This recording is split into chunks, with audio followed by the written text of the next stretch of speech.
পৰমানন্দ ৰাজবংশীয়ে তেখেতে লেকচাৰ দিলে বহুত দেৰি আৰু মোক বহুৱাই চলে 1.5 ঘণ্টা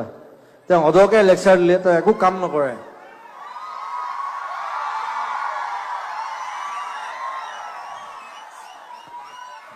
তেওঁ এবাৰ গুৱাহাটী সাহিত্য সভাত মোক মাতি লৈ গ'ল ক'লে মোক জুবিন মই সব স্পষ্ট কথা কওঁ দেই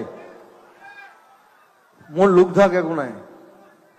তেওঁ মোক মাতি লৈ গ'ল যে জুবিন তুমি আমাৰ পইচা পাতি নাই সাহিত্য সভা ঠিক আছে সাহিত্য সভা ওকে মই যাম গৈ মই 1 ঘণ্টা এনেই গান গালো একো নাই ওকে আমাৰ গুৱাহাটী মিউজিচিয়ানে বজাইছে সব মোৰ ভাই বন্ধু তাৰপিছত মোক এটা পেকেট এটা দিছে মস্ত পেকেট এটা দিছে সাহিত্য সভাত দেই মই কৈ আছো শুনক ইটছ ভেৰি ইণ্টাৰেষ্টিং মোক খং উঠা কাৰণ আছে সাহিত্য সভাত পেকেট এটা দিছে মস্ত বহাইছো কিতাপ দিছে মই কিতাপ দিলে ভাল পাওঁ গছ দিলে ভাল পাওঁ কিতাপ দিলে ভাল পাওঁ মই ঘৰত লৈ গ'লো তো ৰাতিপুৱা বাৰু কোনো নাই বাৰু মই সবকে ভাত খুৱাইছো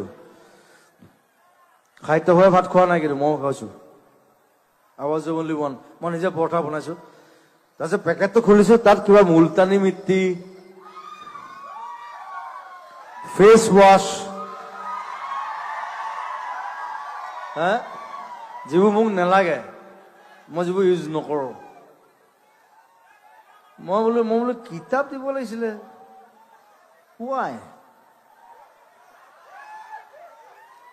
পৰমানন্দ ৰাজবংশী মই আজি ডাইৰেক্টলি ইয়াৰ পৰা গালি পাৰিছো ইয়াৰ পৰা He's doing bad.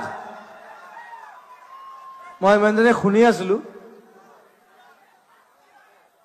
মই আজি ডাইৰেক্টলি গালি পাৰিছো মই ডাইৰেক্টলি গালি পাৰো সবকে